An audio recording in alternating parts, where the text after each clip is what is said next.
ଜଟଣୀ ହାଟ ବଜାର ଗୋପୀନାଥପୁରରେ ଚକ ଖଡ଼ିରେ ରାମ ଲକ୍ଷ୍ମଣ ସୀତା ଓ ହନୁମାନ ସୂକ୍ଷ୍ମ କଳାକୃତି କରି ଚର୍ଚ୍ଚାରେ ଶିଳ୍ପୀ ଏଲ୍ ଈଶ୍ୱର ରାଓ।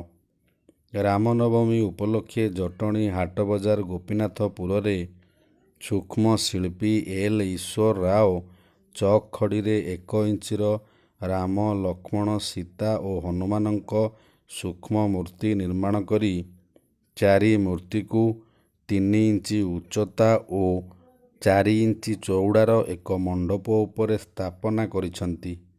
ଏହାକୁ ସେ ଆଜି ଅପରାହ୍ନ 5 ଘଣ୍ଟିକା ସମୟରେ ପ୍ରଦର୍ଶିତ କରିଛନ୍ତି।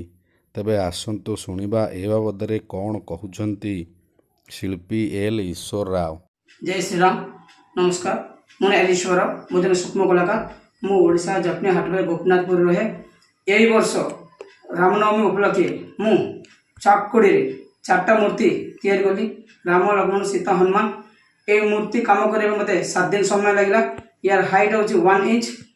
मु आउ ये जो मूर्ति 4टा मूर्ति बसवाई चकड़ी 3 इंच हाइट हूँ 3 इंच और चौड़ाई हूँ 4 इंच। गोटे छोटिया मंडप तैयारी कली मूर्ति रखापी। मु कला माध्यम आप समस्त को श्रीराम नवमीर शुभेच्छा जनाऊँगी।